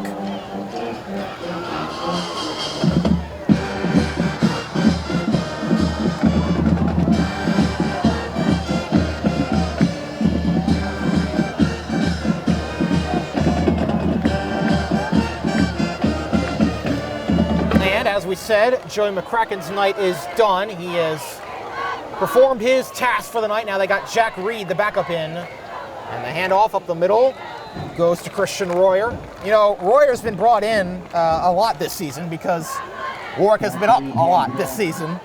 And he's got pretty good stats on only 9 carries coming into this game. He had 85 yards and a touchdown. He's going to add to that tonight. But we'll see what they also do from Jack Reed's perspective. See if they let him throw. He has not seen much action this season. Only 2 for 5 passing, 19 yards, no touchdowns, no picks. Now would be a good time to throw touchdown number 1, though. We'll see. Reed, handoff, Royer. Out past midfield, Royer still going. Royer into the open field, and Christian Royer is going to add to an overwhelming score for the Black Knights, or against the Black Knights for Warwick.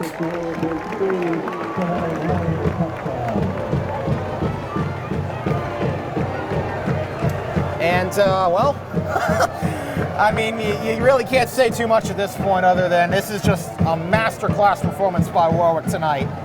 Be it on the ground, through the air, they have done it all, and it continues.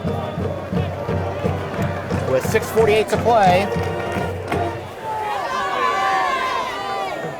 Haynes will come in to attempt PAT number 8 of the night. He's made 6 so far. This will make him 7 for 8 if he makes it. As it's almost blocked by Thomas Minnick, but he gets it through. Call it 7 of 8 now. And, well, 6:48 to play. Just one of those nights, Colson. It's just one of those nights. It's almost the weekend. That's what Hempfield's thinking right now. Yeah. I think they'll be very happy to get out of Georgia's Law Firm Stadium tonight and just regroup. And that's really all you can do in these situations. Obviously, this is really the first time Hempfield's been blown out. Well, this is the first time Hempfield's been blown out this season. Every other game they've been in has been competitive and close. Obviously, you can't say the same for tonight, but we'll see how everything unfolds from here. As Haynes will kick it away. I'll tell you what, for Tanner Haynes, his left leg's been getting a workout tonight, be it on kickoffs or PATs. He's 7 of 8 on PATs, not bad. And he's had us try to kick off several times as well. As this will be his 8th time kicking off, so you know, maybe you give Tanner Haynes one of the MVP trophies tonight at the end of this, because he's had a lot of action, no doubt about it.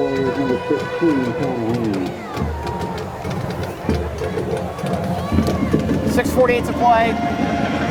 The score is pretty irrelevant at this point, but for those keeping score at home, it's 55-7. And we'll see if Harbaugh stays in the game at quarterback. As Haynes will kick it away. It'll be taken by number 6. That's Adam Acker.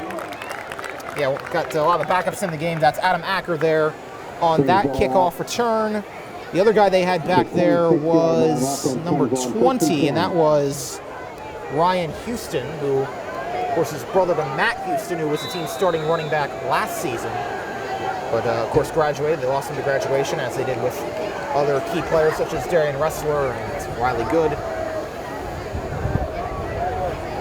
We'll see how this senior and junior class can step up now in their absence. Tonight has not been a good night, but they'll keep on going forward. Got some other receivers in the game as well. You got Kreider in there. You have Houston in there. He actually gets the handoff. Ryan Houston to the outside. That's Thomas Minnick out there blocking. And Houston gets it out to the 30. Ryan Houston, brought down by number 9, Colin Shelley. Gain of 4 on the play, 2nd and 6. Gain of 4 on the play. It'll be 2nd and 6 coming our way next. And we'll see. They haven't let Harbaugh throw it yet. He dropped back to pass once, but had to tuck it and run. We'll see what they do on 2nd and 6 now. As Harbaugh will again give it off up the middle. I believe that is, well, did they give it off? No. Couldn't see who the handoff was to on that play. See if the PA announcer picked it up either. Handoff to 28, Luke Kreider. That's Luke Kreider on the handoff. Number 51, Swan. 3rd and 6. Call it 3rd and 6 now upcoming.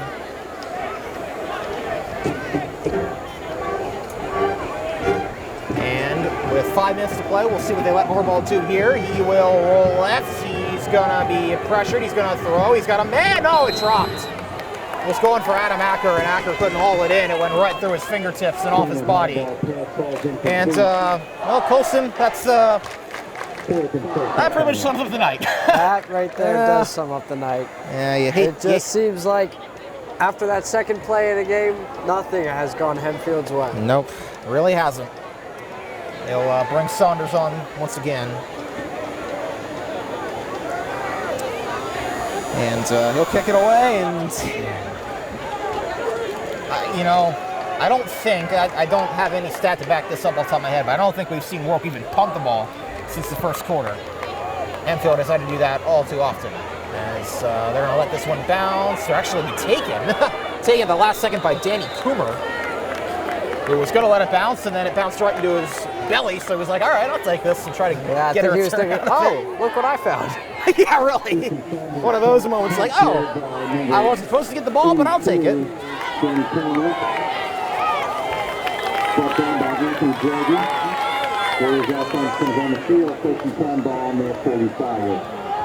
Alrighty, so ball is going to be at the 45. And looks like they'll come out. Reed is still in at quarterback. You know, you have the freshman in there playing your quarterback. I'd like to see him throw it. Yeah. This is obviously probably one of the biggest stages he's ever played on. Yeah. And like we said, I mean, a lot of teams, they have separate teams for their freshman teams, I suppose. So you don't see freshmen on these teams very often, but as we said, Warwick has two of them. And they'll take a timeout. Their first of this half with 3:34 to play. You know, maybe this one Warwick's gunning for. Their season high in points scored is 61. If they get a touchdown PAT here, they'll make it a 62-7 game. So maybe that's a little carrot hanging out in front of the Warriors right now. But regardless, we'll see how this all unfolds.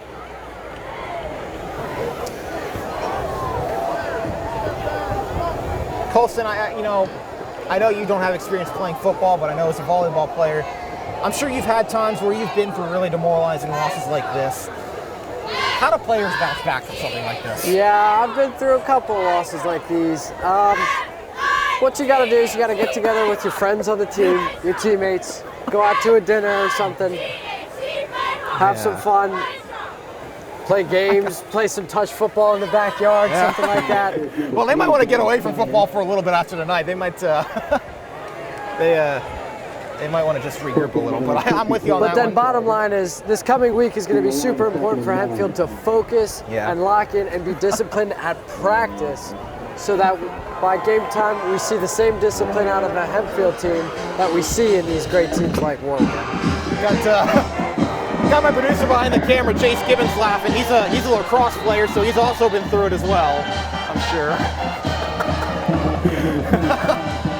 We'll likely see some lacrosse broadcasts on HSC TV 7 at some point. We better later in the season.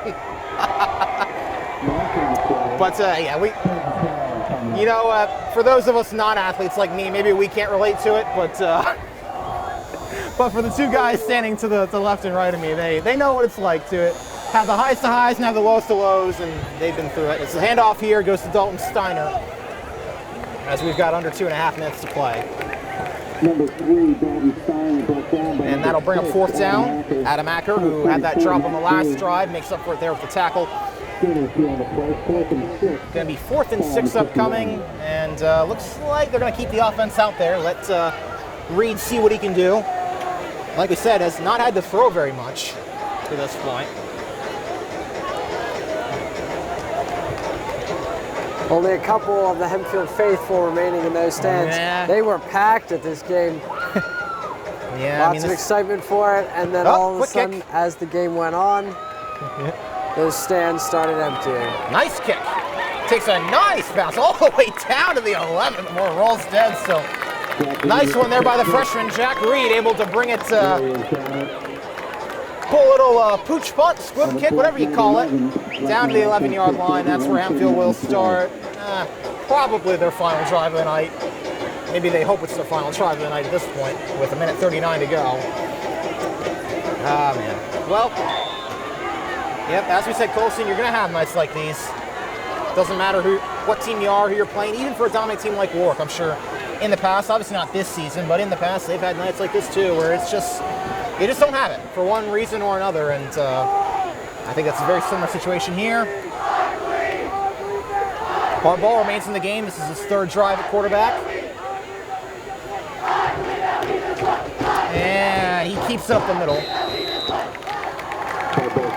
Minimal gain brought down by Dawson Forney.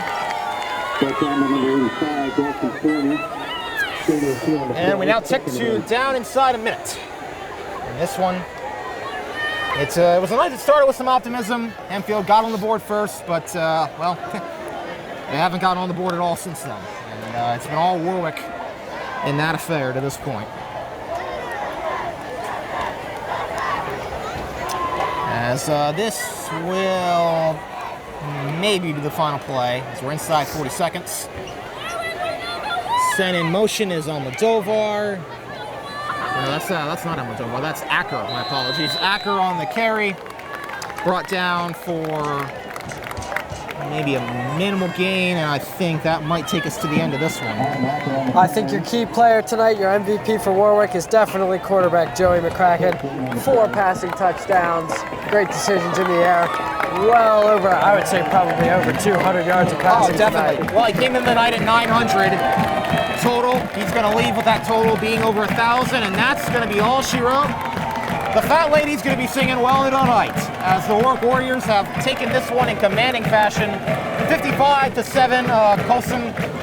Final thoughts, how does Hempfield bounce back for that? And for Warwick, man, like I said earlier, to take into McCaskey next week.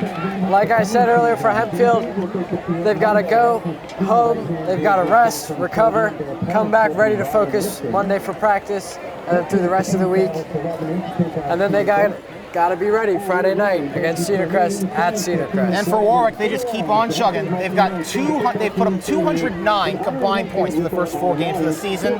They've outscored their opponents 209-27. That crazy stat just continues to grow. They'll play JP McCaskey next week.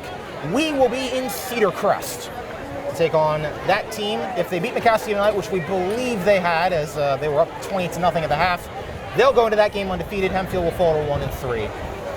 And that is all she wrote for tonight, Friday the 13th. Not a very good Friday the 13th for Hempfield.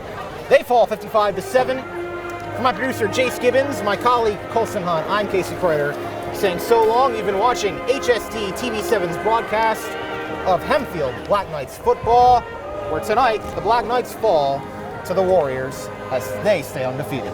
Coming in the spring of 2020, HSD TV7 will be doing lacrosse broadcasts, and because I am saying this now, I am holding Kasey Kreider to it. If he does not do a lacrosse broadcast, he will be kicked out of Comtech. Thank you and good night. All right, and that's going to end the night on a fun note. We're going to say so long from the Georgia's Law Firm Stadium. We'll see you next week from Cedar Crest.